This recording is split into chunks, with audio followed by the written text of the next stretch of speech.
اللہ تعالیٰ نے قرآن مجید میں ارشاد فرمایا کہ الأخلاء یومئذ بعضهم لبعض عدو إلا المتقین۔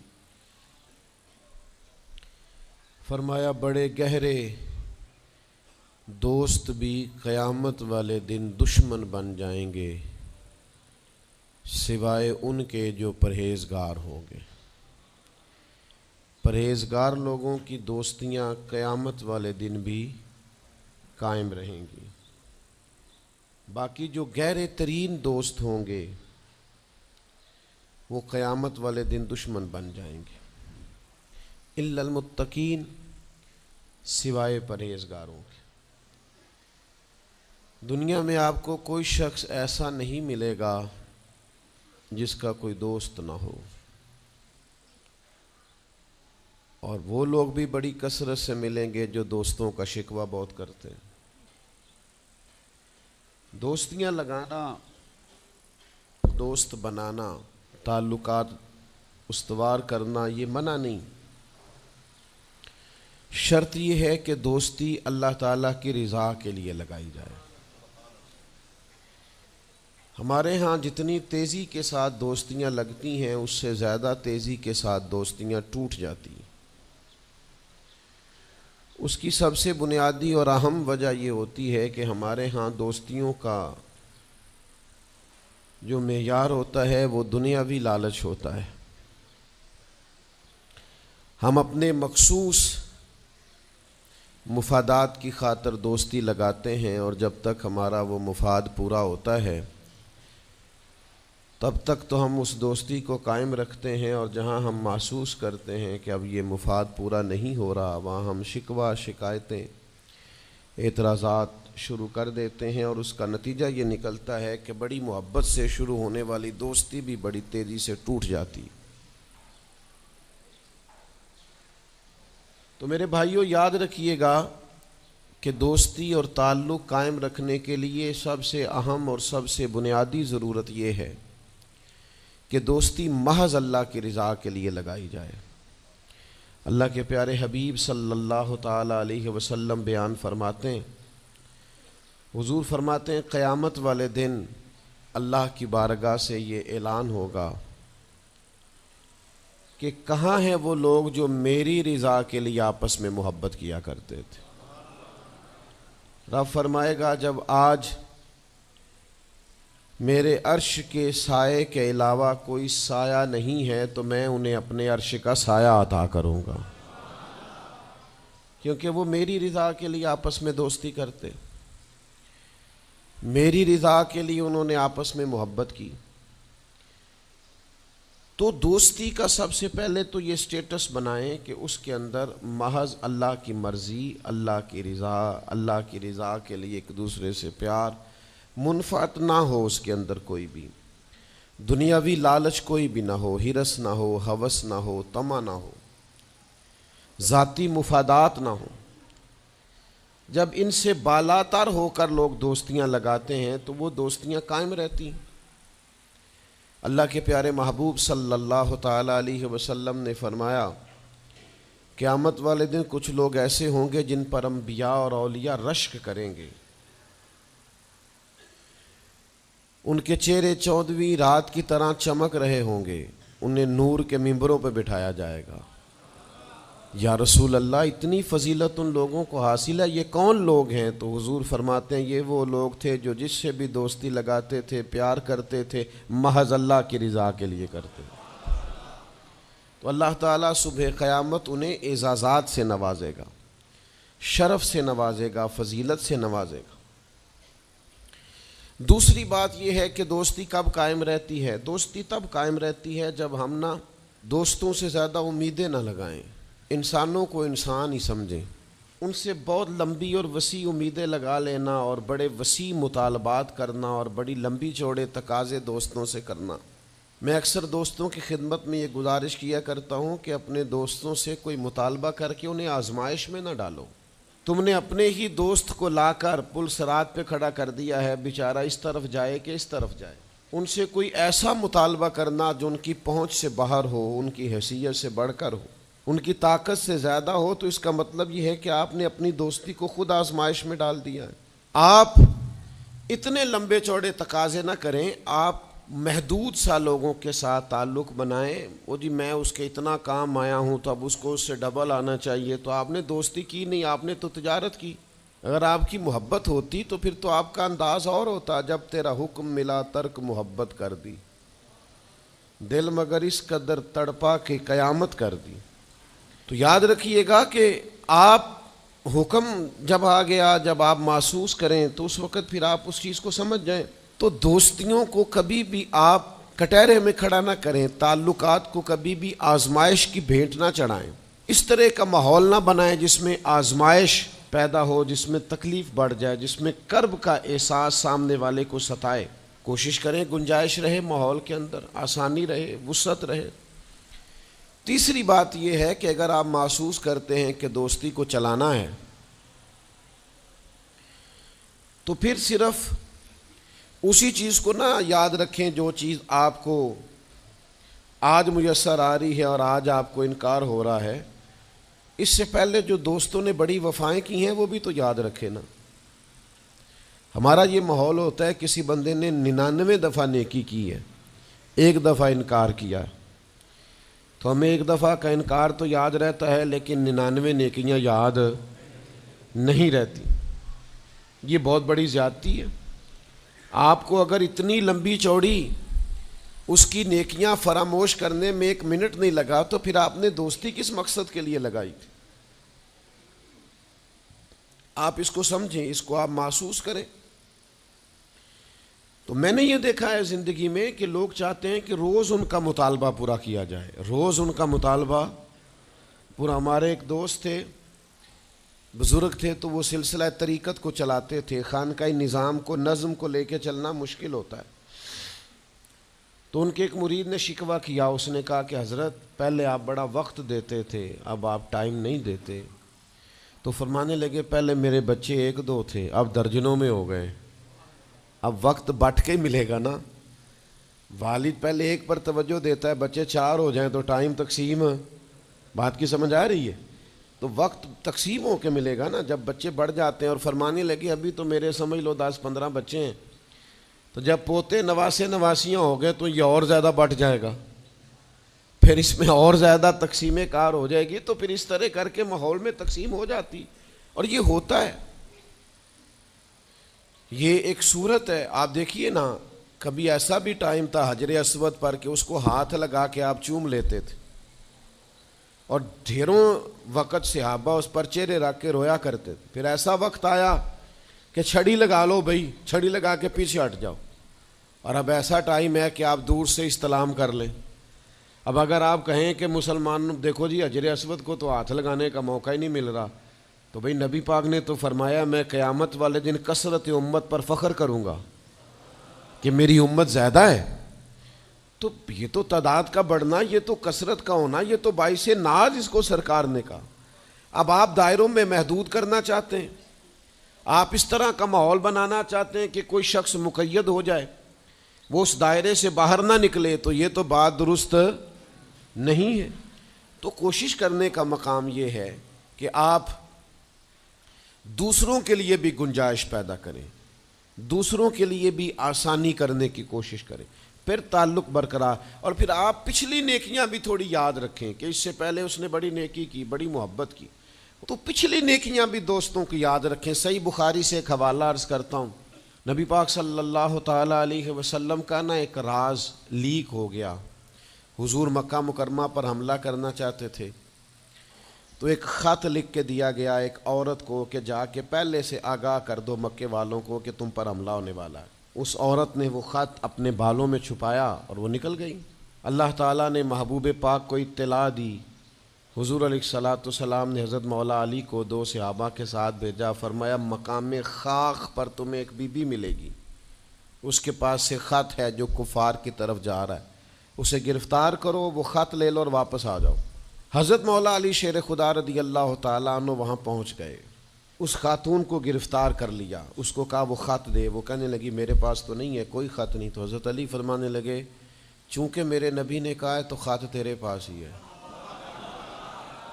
ساڈے نبی دی زبان ساڈے واسطے قرآن، وہ زبان جس کو سب کن کی کنجی کہیں، اس کی نافذ حکومت پہ لاکھوں خط تیرے پاس ہے۔ آپ نے تلوار نکال لی، فرمایا نکالتی ہے کہ نہیں؟ اس نے بال کھولے، خط نکال دیا۔ وہ خط جب کھولا تو خط لکھا تھا حضرت حاتم بن ابی بلتع رضی اللہ تعالیٰ عنہ، بدری صحابی ہیں۔ وہ خط لے کے آ گئے، نبی پاک کی بارگاہ میں پیش کیا۔ حضور نے خط کھولا، حضرت عمر کہنے لگے مجھے اجازت دے میں اس کی گردن کاٹوں، اس نے ہمارا راز فاش کیا ہے۔ کتنی بڑی بات ہے۔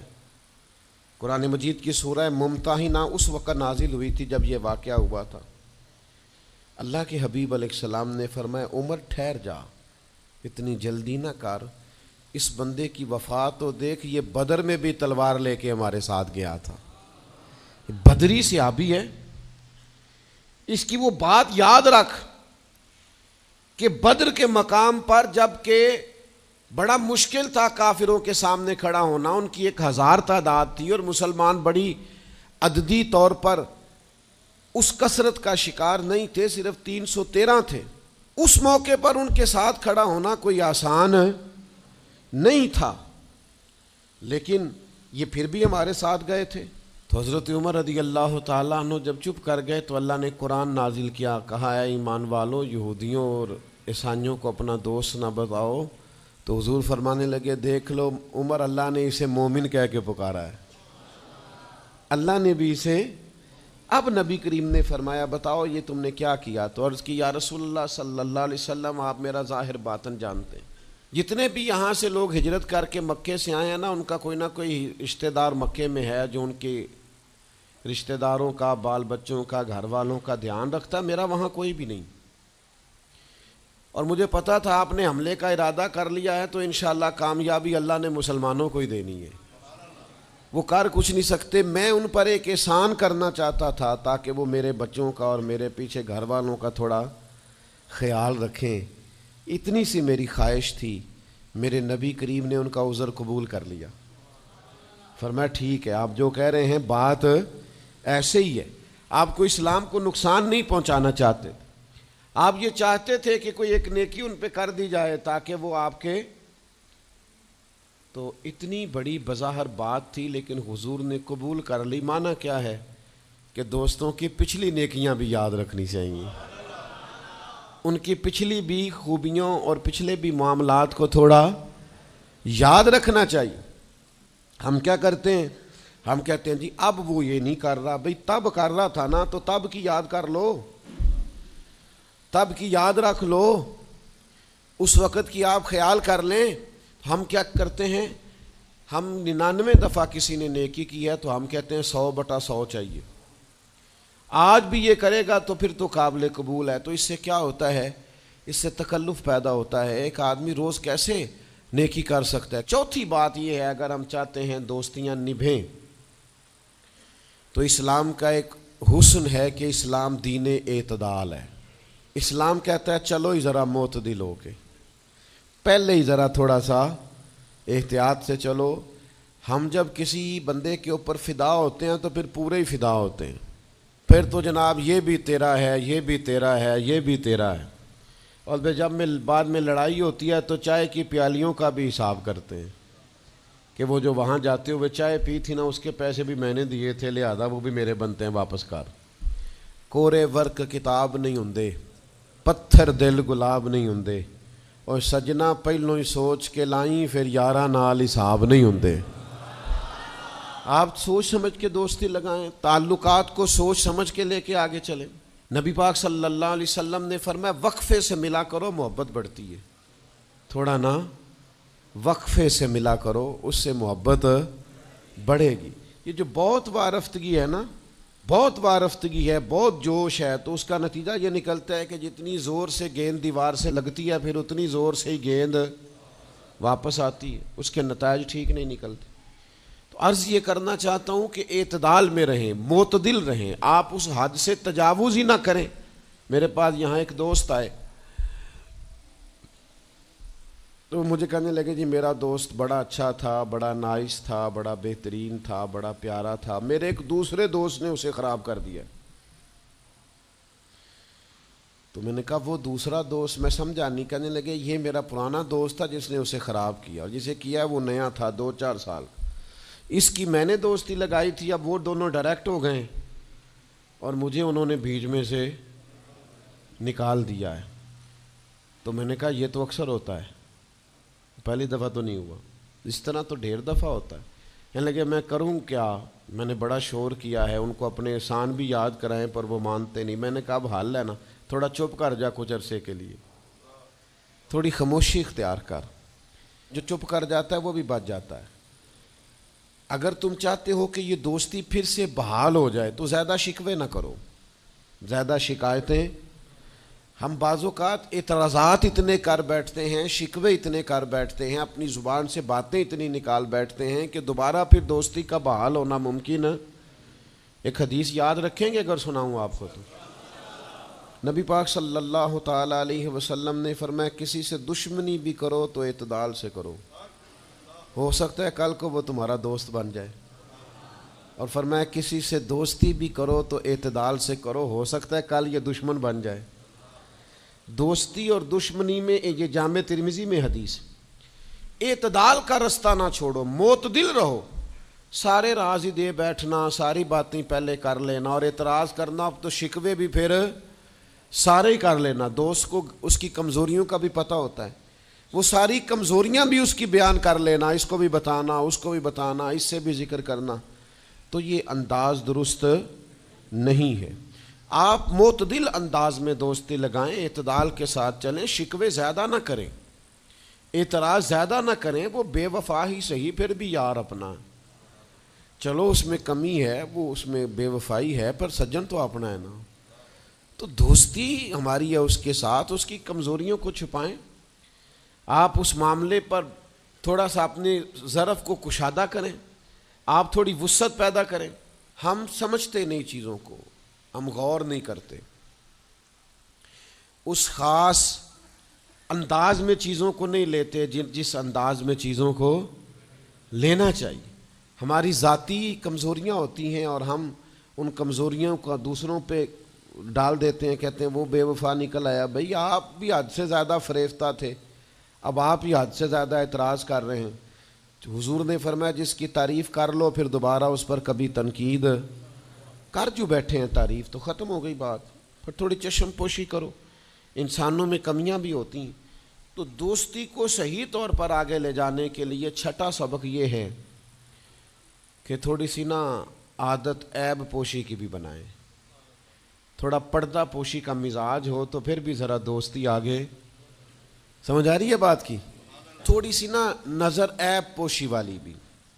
کچھ لوگوں کی تنقید کی آنکھیں اتنی زیادہ کھلی ہوتی ہیں کہ وہ بیچارے کسی جگہ بھی تعلق نہیں رکھ سکتے, جہاں جاتے ہیں انہیں کمیاں ہی کمیاں نظر آتی ہیں, خامیاں خامیاں نظر آتی ہیں.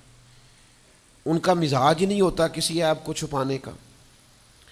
تو آپ جس جگہ پہ موجود ہیں, جس جگہ آپ کے تعلقات ہیں, جہاں دوستی ہے, جہاں محبت ہے, وہاں تھوڑا سا عیب پوشی کا بھی مزاج ہونا چاہیے. نبی پاک علیہ السلام نے فرمایا تو کسی مسلمان کی دنیا میں پردہ پوشی کر دے, اللہ قیامت والے دن تیری پردہ پوشی فرما دے. آپ تھوڑا سا اس کا عیب چھپا دیں, بات ختم ہو گئی. تھوڑی سی پردہ پوشی کر دیں.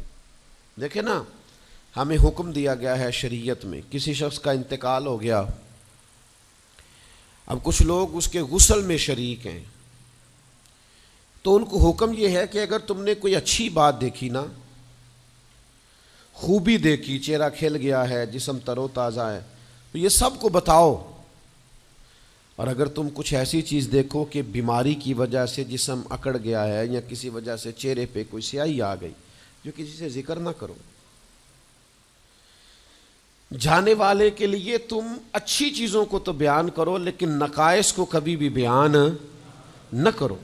اور نبی پاک علیہ السلام نے فرمایا اذکروا محاسن موتاکم, جب تم میں سے کوئی دنیا سے چلا جائے تو اس کی اچھی اچھی باتوں کا بیان کرو, اس کی اچھی اچھی باتوں کا ذکر کرو, اس کی خیر والی باتیں ڈھونڈ کے لوگوں کو سناؤ. یہ خوبی پائی جاتی تھی, یہ خوبی پائی جاتی تھی, یہ خوبی پائی جاتی. میں تھوڑے دنوں کی بات ہے, ایک جگہ پہ میں حاضر تھا, تو ایک صاحب وہاں اپنے ہی دوستوں کے کسی جھوٹ کا ذکر کر رہے تھے اور وہ کہتے ہی جا رہے تھے بڑا غلط ہے، بڑے جھوٹ بولتا ہے، بڑے جھوٹ بولتا ہے، بڑے جھوٹ بولتا ہے۔ تو ایک آدھ دفعہ میں نے ان سے کہا کہ چلیں چھوڑیں، کوئی اور موضوع بھی ڈسکس کریں۔ پھر نے کہا جی وہ بے وفا بھی بڑا ہے، مطلب پرست بھی بڑا ہے۔ پھر میں نے کہا چلیں کوئی اور موضوع بھی چھیڑیں۔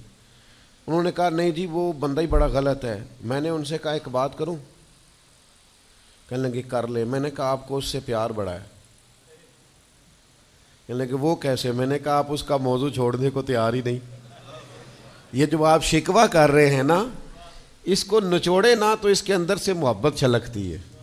آپ اس کا موضوع چھوڑنے کو تیار، یہ جو ہر بات پہ اب کبھی آپ کہتے ہیں جھوٹا بڑا ہے، کبھی کہتے ہیں بدعہد بڑا ہے، کبھی آپ کہتے ہیں وہ مطلب پرست بڑا ہے، تو 3-4 دفعہ آپ سے کہا موضوع بدل دیں تو نہیں نہ بدل رہے۔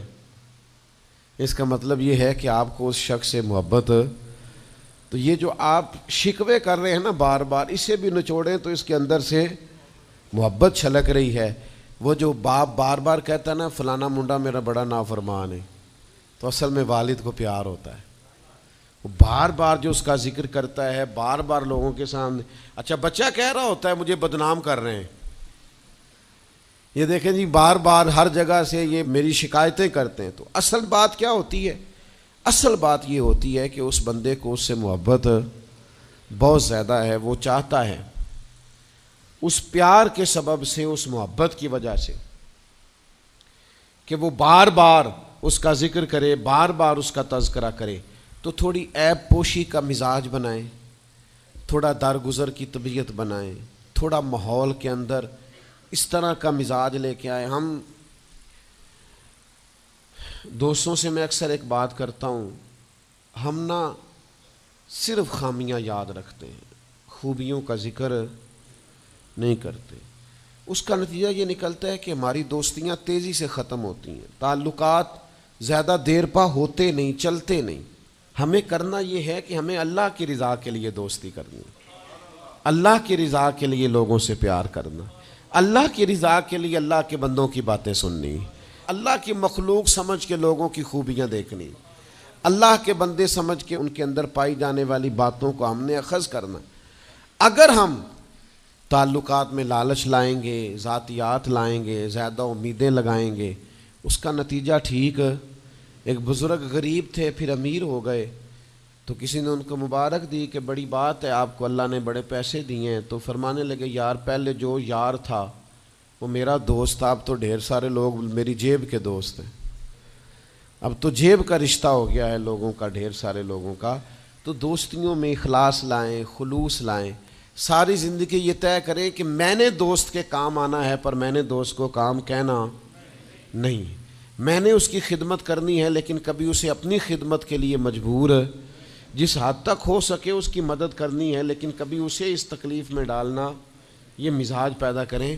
آپ کو اس دوستی میں روحانیت محسوس ہوگی، اس تعلق کے اندر آپ کو ٹھنڈک محسوس ہوگی، لیکن جب شائبہ ایک نقطے کا بھی ذاتی لالچ کا آ جائے گا نا، پھر اس میں ٹھنڈک نہیں رہے گی، اس میں وہ خوبی نہیں رہے گی جو کہ ہونی چاہیے۔